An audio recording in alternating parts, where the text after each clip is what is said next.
Bonsoir. Au sommaire de ce JT, 2 éducateurs de l'internat Favre accusés d'attouchement sur des élèves. La police recrute. Durant une semaine, 20 jeunes découvrent les métiers de la sécurité. Et puis le CHRD propose une nouvelle exposition. Son thème, la résistance dans la bande dessinée. L'Institut Favre à nouveau dans la tourmente. Des parents d'élèves auraient décidé de porter plainte contre 2 membres du personnel pour violences aggravées et attouchement sur mineurs. Des accusations prises avec beaucoup de prudence du côté de la ville de Lyon. Les explications de Jean-Marc Roffa. Particulièrement embarrassée, la ville de Lyon nuance aujourd'hui les propos de nos confrères de 20 minutes révélant des cas de violence dans l'internat Favre à la Croix-Rousse. Selon ses services, on ne peut pas aujourd'hui parler d'attouchement sur 2 jeunes filles par un éducateur, mais plutôt de gestes déplacés.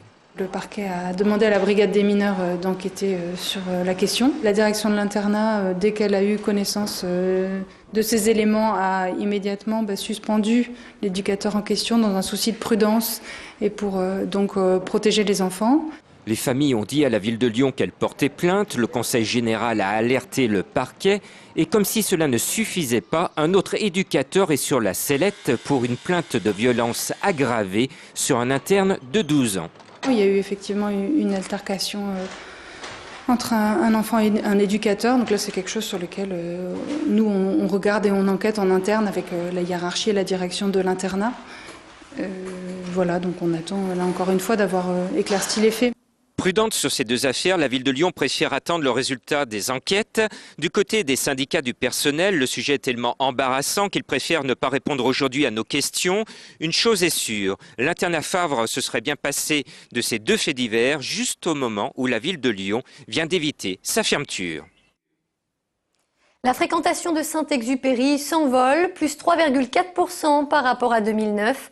Malgré les intempéries et notamment le nuage islandais, ce sont près de 8 millions de passagers qui ont transité par l'aéroport lyonnais. Parmi les progressions les plus significatives, on compte celle des compagnies low cost. Elles représentent désormais près de 20% du trafic.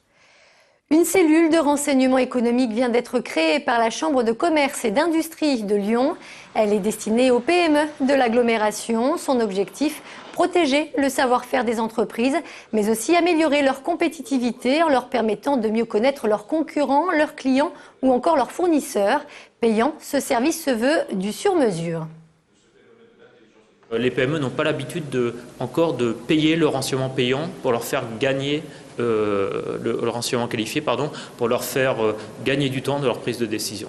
On s'est rendu compte qu'il y avait un manque sur le renseignement économique utile à la prise de décision du dirigeant pour un projet court terme et très orienté business, au sens information qualifiée, marché, client, fournisseur, concurrent. Salut au drapeau, démonstration d'interpellation. Durant une semaine, 20 jeunes en recherche d'emploi participent aux Journées de la sécurité. Une initiative mise en place depuis 6 ans par le ministère de l'Intérieur. Benoît d'Autriche et Romain Monnier. Le pistolet mitrailleur PM Beretta 12 SD, donc arme pareil de première catégorie. Séance de travaux pratiques au centre de formation de la police. Le prof, un policier justement, les élèves, 20 jeunes sélectionnés par une agence d'intérim est venus découvrir les métiers de la sécurité publique et privée. Aujourd'hui on a vu la gendarmerie, on nous a un peu expliqué comment on faisait, le parcours et tout ça. Le métier de la police, tout ce qui est en rapport avec la police, toutes les différentes filières. Ces jeunes ne sont pas forcément titulaires de diplôme et nous leur présentons des métiers qui leur permettent d'accéder à des emplois justement ouverts à tous. Ces emplois ouverts à tous, ce sont 200 postes d'adjoints de sécurité à pourvoir immédiatement, d'où les 5 jours de formation intensive. Il faut recruter et vite, alors le centre met l'accent sur les simulations pour séduire les candidats. Dans quel cas je viens tout de suite. Méthode Tomahawk. Allez, bouge pas. Ça nous permet de savoir si on est vraiment fait ou pas pour ces métiers, parce que parfois on peut penser que non, alors que si. Moi, franchement, je suis au top. Vraiment, j'ai vraiment adoré, j'ai appris plein de choses. Là, je regrette vraiment pas. Là. Au centre, la formation continue. Jusqu'au 1er avril, les 20 jeunes vont vivre sur place, avant peut-être de trouver leur vocation. Si vous vous êtes baladé dans les rues de Lyon aujourd'hui, vous l'avez sans doute croisé. Pierre Delorme sillonne la ville depuis ce matin à bord de son vélo mobile. Un périple qui doit durer 24 heures. Seule contrainte pour ce défenseur des modes doux, emprunter uniquement les pistes cyclables. L'objectif, cartographier l'ensemble de ces pistes justement, mais aussi et surtout démontrer les difficultés rencontrées par les utilisateurs des deux roues. L'objectif, c'est de parcourir et de faire un test grandeur nature de tout ce qui peut se passer pour un cycliste. J'ai deux petits compteurs en fait ici où on voit les situations de mise en danger, c'est-à-dire les voitures qui sont par exemple garées sur les pistes cyclables, et puis les travaux, ce sont les aménagements qui ne sont pas faits correctement ou des trous dans la chaussée, enfin dans la piste cyclable. La Maison des Compagnons du Devoir a accueilli aujourd'hui la 7e étape du championnat de France de plomberie. 20 candidats étaient en lice. Leur mission, réaliser une sculpture en cuivre brasé. Une façon de valoriser ce métier parfois déconsidéré. Le métier de plombier en lui-même attire assez la jeunesse, mais c'est pour sensibiliser aussi les entreprises, pour dire qu'il y a encore des jeunes motivés et de qualité, notamment chez les Compagnons du Devoir.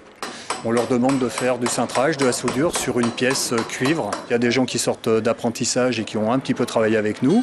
Et puis il y a des gens qui ont 15-20 ans d'expérience. On a fait en sorte justement de faire représenter au mieux le panel des salariés, des professionnels qui travaillent avec nous.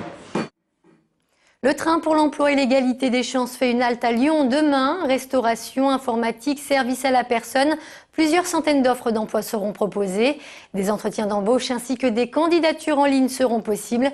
Le train sera présent en gare de Perrache de 9h à 18h et sera accessible gratuitement. La résistance vue par la bande dessinée, c'est le thème de la toute dernière exposition proposée par le CHRD. À travers des planches originales, des documents d'archives et des témoignages, cette exposition retrace l'évolution de l'image du résistant depuis plus de 60 ans. Présentation, Éléonore Blackden. Voici ce que l'on pourrait considérer comme l'archétype du résistant. Une figure pourtant aux multiples visages qui s'est construite au fil du temps et au gré de l'imagination des auteurs de bande dessinée depuis 1944. Il y a une production forte à la Libération, une accalmie. Ça repart ensuite dans les années 70 en allant crescendo jusque dans les années 90 où la production s'intensifie et se diversifie. C'est-à-dire qu'on ne va plus parler simplement d'un résistant un peu idéalisé, maquisard, résistant armé en tout cas, pour faire place à des formes plus complexes de résistance avec des images peut-être plus féminines aussi, plus proches en tout cas de la réalité de la résistance. À travers 5 thématiques, l'exposition met en valeur l'évolution de la figure du résistant à travers des ouvrages d'archives et des pièces contemporaines. L'occasion d'admirer des classiques de la bande dessinée, des trésors de notre patrimoine comme La Bête est morte de Calvot, paru en 1944. C'est très émouvant de pouvoir parcourir les pages et de le voir pour la deuxième fois, je crois, de son histoire, exposé dans son intégralité après la Bibliothèque nationale. Donc c'est vrai que c'est très très émouvant. Et ça, on peut vraiment dire que c'est la pièce de l'exposition. Voilà. Des documents exceptionnels et parfois même inédits à admirer au CHRD jusqu'au 18 septembre. Du beau monde attendu cet été du côté de Vienne. Les organisateurs du festival de jazz ont révélé hier la programmation de l'édition 2011. Parmi les têtes d'affiche annoncées cette année, George Benson, Tom Jones, Jamie Cullum ou Cyndi Lauper, mais aussi côté français, Ben l'Oncle Soul. À noter également 2 soirées hommage à Miles Davis, dont on célèbre cette année le 20e anniversaire de sa mort. Et c'est la fin de ce JT. Merci de nous avoir suivis. On se retrouve très vite pour un nouveau point sur l'information. Très bonne soirée sur TLM.